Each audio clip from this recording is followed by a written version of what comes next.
Well, hey, welcome back to Country Fried Rock. We dug out a couple of old hard drives, found some of these old episodes from 2009 through 2020, and figured, what the hell, y'all should hear them. Ton of fantastic musicians and bands, many of whom are still out there making great music. I decided to just throw some of these old episodes back out there. They have not been re-edited, so half these places don't even exist anymore. Never mind the URLs, don't even bother. But a lot of these bands really made great music, and I want you to hear it. Dig them up on your favorite streaming service if you can't find them elsewhere, and go see a show if they're still playing. So if you're new to Country Fried Rock, starting back in 2009, this was a syndicated radio show that aired in more than 50 markets across the globe. The structure follows some of the format of older syndicated radio programs, and we left it that way. So we'll bounce around back into the archives and let us know if there's anybody in particular you'd like us to try to dig up off these extremely disorganized hard drives. No matter what, we sure appreciate you being here. You can toss some money in the tip jar, or what the hell, join the fan club. But it's most important that you check out this music. It's all there for you these days on countryfriedrock.com and your favorite podcast app. Tell a friend, smash that follow button, and give us a 5-star rating and review. That hasn't changed, no matter how much my hair color and eyeglasses have. Thanks for being here.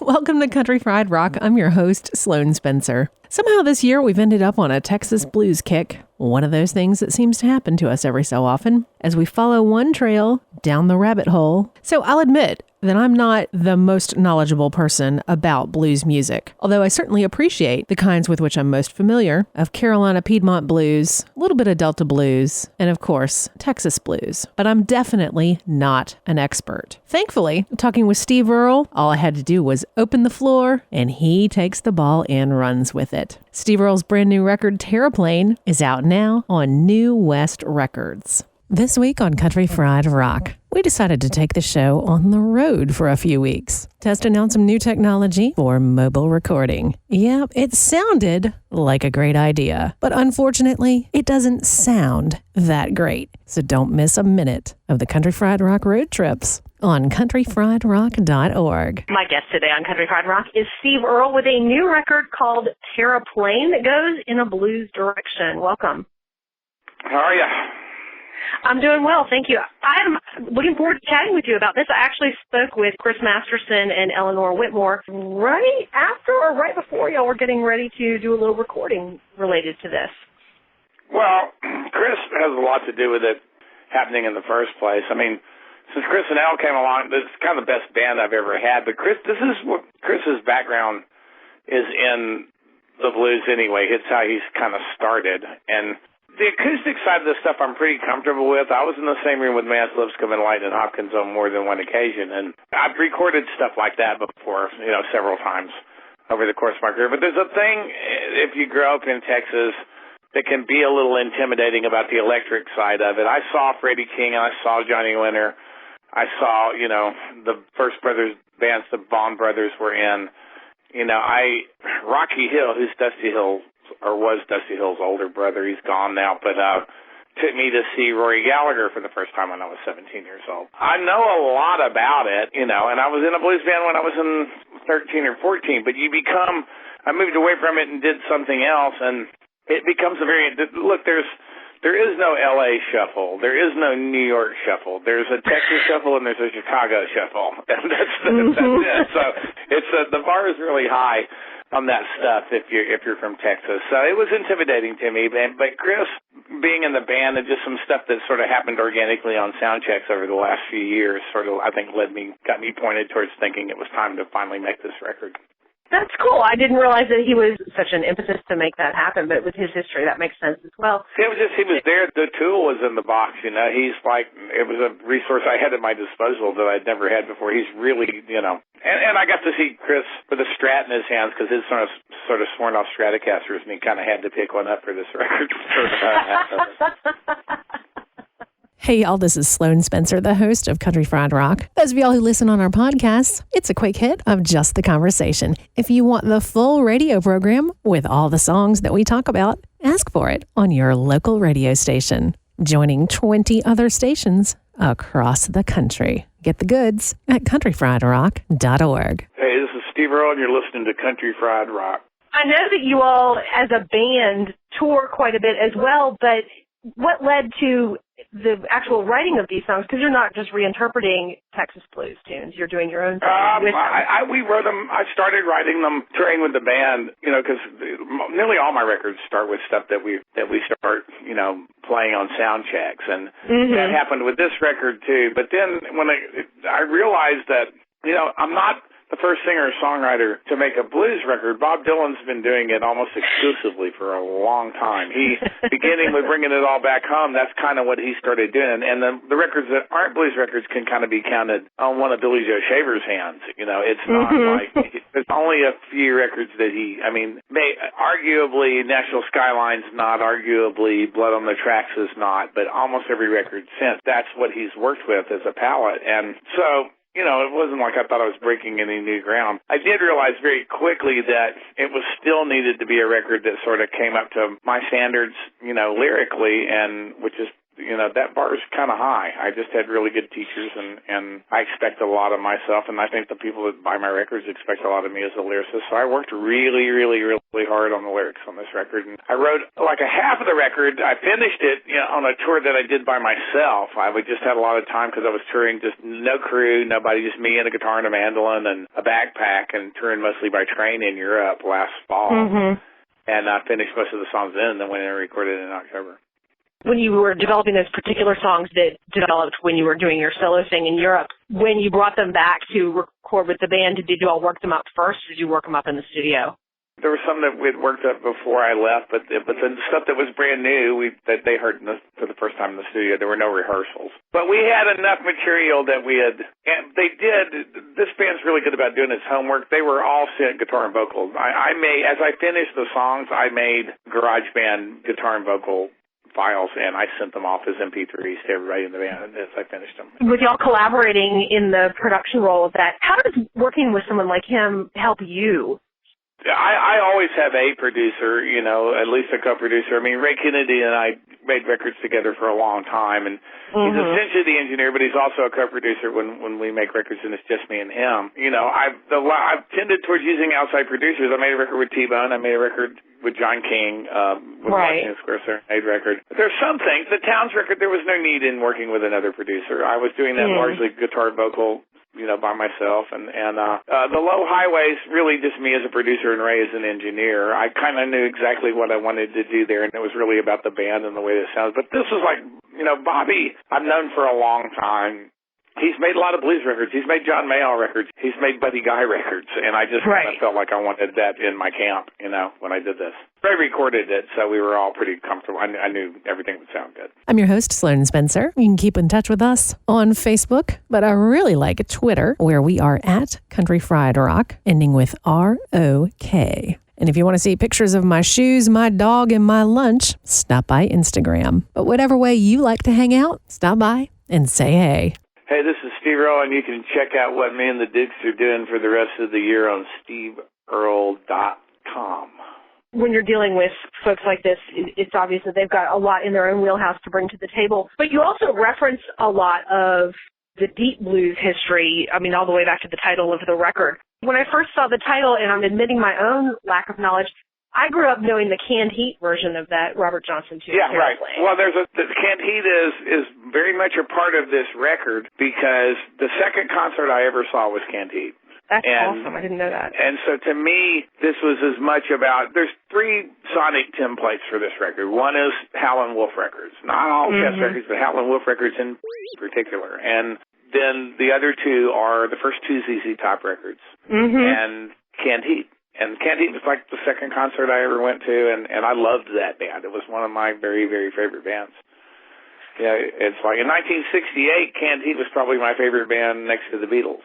You mentioned ZZ Top and their history with Texas blues. You mentioned Rocky Hill, Dusty's brother. I met Gibbons finally through Guy Clark after I went on playing bass for Guy in 1975 because he had always known Guy. And I had already met Dusty and actually Frank one time through Rocky Hill, who I was pretty close to. Rocky was Dusty's brother, and originally that rhythm section that became ZZ Top was a band called American Blues with Rocky on the guitar. And that dissolved, and just as the Moving Sidewalks was breaking up, Gibbons Band, and then those guys, became the ZZ Top rhythm section when Bill put Top together. So, but I knew Rocky really well. He and Townes were really close, and I knew him through Townes. And like I said, the first time I saw Rory Gallagher, I went with Rocky Hill, saw him at Liberty Hall in Houston. The North Texas thing is more of an electric thing, more of a shuffle thing. It's Freddie King and Albert King, and is the biggest influence on the Vaughan brothers. So, especially Steve. Then Freddie King's really kind of, when I was growing up, he was kind of the guy up there. Mm-hmm. And all the people that came out of Fort Worth, the Vaughns are from Dallas, Dusty and Frank are from Dallas, but people came to Houston for the most part. The Vaughns went to Austin, but because you could do that by then. But when I was growing up, and a young teenager, and when I first started becoming interested in music, Houston was the big time in Texas. That's where Lightnin Hopkins was. That's where ZZ Top was. That's where it just was the big city. And Sir Douglas Quintet were my local hometown heroes in San Antonio, but She's About a Movie was recorded in Houston and at Sugar Hill. So I gravitated towards Houston, and I knew Townes was there too. And the Houston thing, because of Lightnin and Mance, that's where Top was from. And if you listen to what Billy Gibbons does, it's kind of Lightnin Hopkins really loud. And that's it probably Lightnin is as big an influence as anybody on Billy's playing, but he's one of the greatest guitar players on the planet. Maybe because of ZZ Top being such a thing as a band in the records in the 80s, I think there's a tendency to not quite give him his due as one of the greatest guitar players that's ever lived. He's really a monster. He still plays great, and he still does really interesting stuff. So